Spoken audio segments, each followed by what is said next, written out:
Hello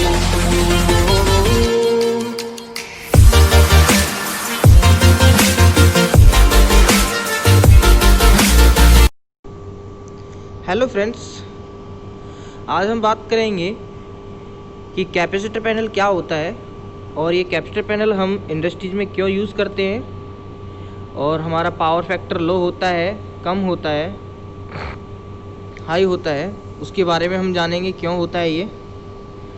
और ये APFC panel होता है या कैपेसिटर पैनल होता है, इसकी वर्किंग क्या रहती है और कैसे काम करता है। तो यहाँ पर हमारा ये कैपेसिटर पैनल है और इस कैपेसिटर पैनल की जो कैपेसिटी है वो 600 kVAR कैपेसिटर की कैपेसिटी है। तो हमारा पहला क्वेश्चन है कि हमारा कैपेसिटर पैनल हम यूज़ क्यों करते हैं। तो कैपेसिटर पैनल हम इसको ऐसे यूज़ करते हैं कि जब हमारा इंडस्ट्रीज में जो लोड होता है, जो ज़्यादातर लोड हमारा इंडक्टिव लोड होता है, और ये इंडक्टिव लोड के कारण हमारा क्या होता है, जो पावर फैक्टर होता है वो पावर फैक्टर लो हो जाता है। पावर फैक्टर लो होने की वजह से जो हमारी प्रॉब्लम्स आती हैं पावर रेगुलेशन का है और जिसकी वजह से हमारे बहुत सारे जो इक्विपमेंट होते हैं वो करंट हाई ले लेते हैं। और पावर फैक्टर अगर हम इम्प्रूव नहीं करेंगे तो हमारा जो पावर फैक्टर लो होने की वजह से हमें कुछ एक्स्ट्रा चार्ज देना पड़ता है बिलिंग में।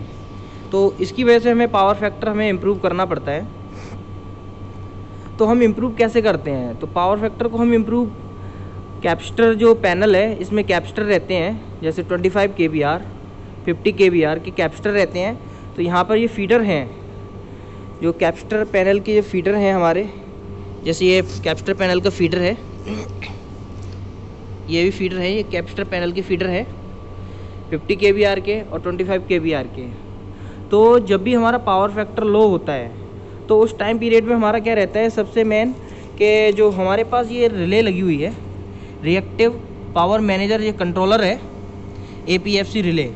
तो ये लिखा है RPM 14। RPM 14 का क्या है कि इसमें 14 रिले हैं। तो 14 रिले हमारे 14 जो कैपेसिटर बैंक है उनको ऑन कराएगी in case low power factor में। ये लर्सन एंड टर्बो कंपनी का है, मेक है। अभी हमारा पावर फैक्टर इसमें जो चल रहा है वो 1 पावर फैक्टर के चल रहा है, लेकिन 1 पावर फैक्टर ये यूनिटी पावर फैक्टर होता है जो आइडल केस में होता है।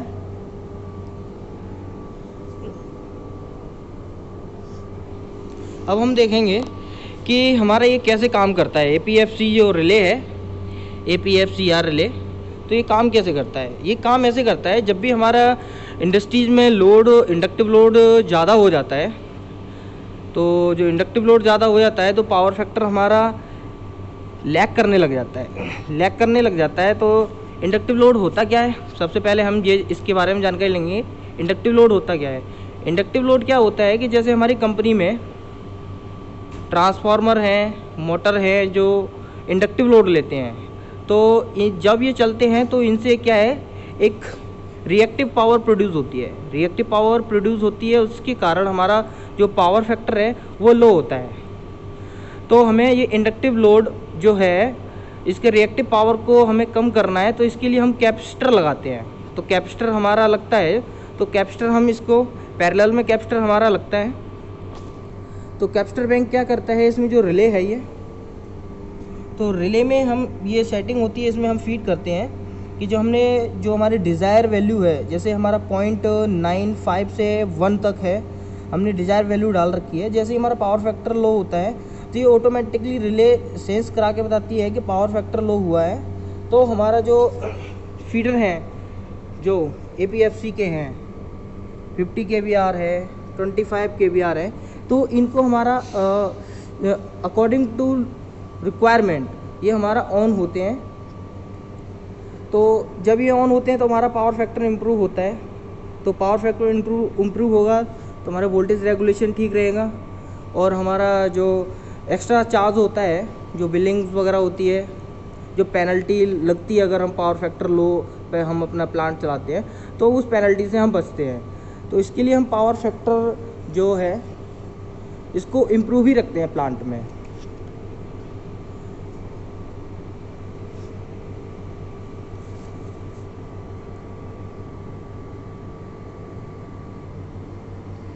और होता क्या है कि जैसे हमारी इंडस्ट्रीज़ का जो लोड होता है वो वेरी करता रहता है कि उसका ना कांस्टेंट लोड नहीं रहता है कि इतने लोड पर ही हमारा प्लांट या इंडस्ट्रीज़ हमारी चलेगी। तो कभी भी लोड हाई हो जाएगा, कभी लो भी हो जाएगा, तो जिसके अकॉर्डिंग हमारा जो पावर फैक्टर है वो हाई भी होगा, लो होगा, है ना। तो पावर फैक्टर लैगिंग करेगा हमारा, तो उसको हमें लीडिंग कराना है। तो उसके लिए हमारा APFC रिले वगैरह लगी रहती है।